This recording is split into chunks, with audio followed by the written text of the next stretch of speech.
Welcome to CivilNet.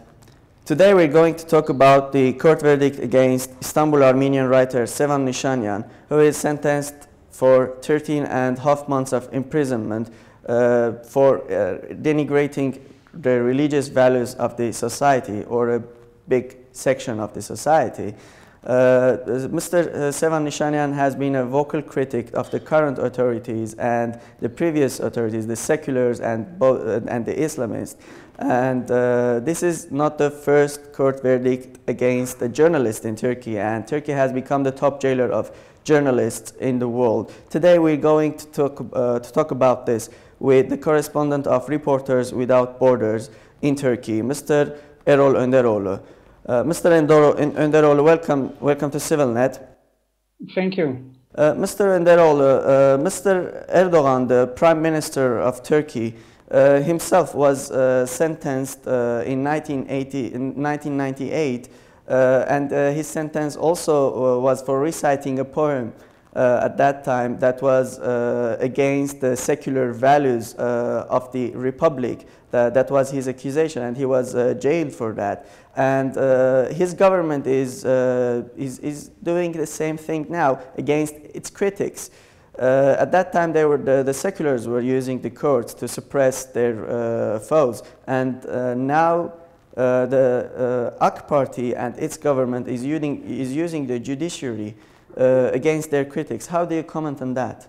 Oh, I think that we had many problems before 2000, even before AKP came to power. But I think that the AKP process is a complexity of the judiciary practice. In one hand, they were not able to reconciliate EU standards to the local judiciary practices. And on the other hand, they are able to create new crimes, new crimes related to press freedom and freedom of expression. I think that so far the judiciary attempts to oppress individual attitude and push them to have a more, let's say, respectful attitude against religious part of the society. That's why we witnessed so far many cases against novelists like Nedim Gürsel and the pianist Fazil Say a few months ago. Exactly.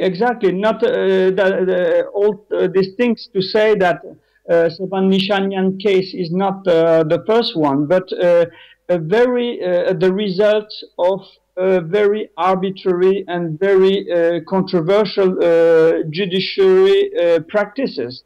That's why I think that Turkey in the past were well known to silence journalists for their critical view against militaries, against state institutions, against all kind of historical practices, etc., etc. But I think nowadays we are the red line are much more restrictive regarding even mainstream journalists in the society, and I think that the fact that Turkish authorities are jailing a huge number of university students, human rights defenders, journalists, etc., are revealing a very dark future, reserving very dark future for us. And this intervention on novels, on intellectual products, has bring a new red line in public debate. At least Sevan Nisanyan attitude and everybody knows Sevan Nisanyan attitude. He's ironic. He's courageous. He has this ability to have a harsh critique against any subject. So he's the one who needs to be protected by a constitutional order and constitutional law. So if he's targeted by the court, I'm afraid that Turkey are trying to prepare a new Hrant Dink process. Maybe you remember that this process has started with the judiciary harassment against our friend. There was a 2 years of hate campaign against Hrant Dink before his murder in 2007. Exactly. We know very well it is not possible to forget this period of time where it was very clear that the judiciary organs were trying to target a critic voice and submit him under the target of ultra-nationalist movement. And it happened, but everybody observed this murder instead of taking all the precaution to protect his life. I repeated this sentence many times regarding Sevan Nisanyan, because it's not the first time that he is personally exposed to the to media target or judiciary target. I think that he is the one. A strong message needs to be given by high judiciary organs to protect this critic voice. Mr. Onderoglu, the criminal code says, the article 216 of the criminal code says that if such act causes potential risk for public peace, does this really, the Sevan Nisanyan article, does it really pose a potential risk for the public peace and public safety? And not only that, I mean, the defamation, the anti-defamation laws in Turkey are generally being used generally being implemented to protect the rights of the majority, it seems, and not the minority. You can say anything against the minorities, and you cannot be you will not be jailed. Nobody will criticize you, perhaps. But whenever it is against the majority and against the political Islam, perhaps now today, you're being jailed or being fired from your job, just as the cases of other writers such as Amberin Zaman and Hassan Jamal. What is your take on that? I think that we demonstrate many times against the Turkish Penal Code before 2005 when it was put in power. And Article 216 was among this arsenal, repressive arsenal that we were heavily criticizing. But the political instrument didn't hear our voice. And I think that AKP and the main opposition party should not have put this alinea, the third sentence of this Article 216, because when you have already an article protecting hate speech or I think that it's enough to evaluate when an opinion is creating so heavy and so concrete damage in the society. I'm not sure that the Turkish society is so fragile to be affected in a dramatic way by the opinion of Sevan Nisanyan. Not at all. I think that this third alinea, which is protecting religious value of one part of the society, is totally controversial and disproportionate with European Court of Human Rights standard and jurisprudence. And I would like, on the other hand, I would like to see one time in my life that Turkish judiciary protect at the same level the right of Alevi in Turkey, the right of Christian people, and they are the one who can really be targeted in a coverage or from an opinion attack. They can, and we have the result on the ground many times so far. And I think that this, how to say, this privilege granted to one part of the society should not be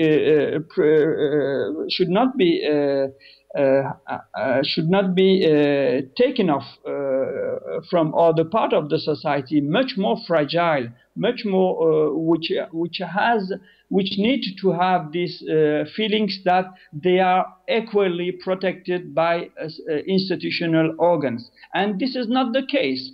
We have in daily basis many daily conservative outlets, media organs attacking in daily basis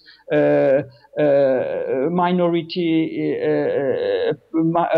persons or minority groups. And it's almost a shame if you feel if you don't feel yourself as a Sunnite Islam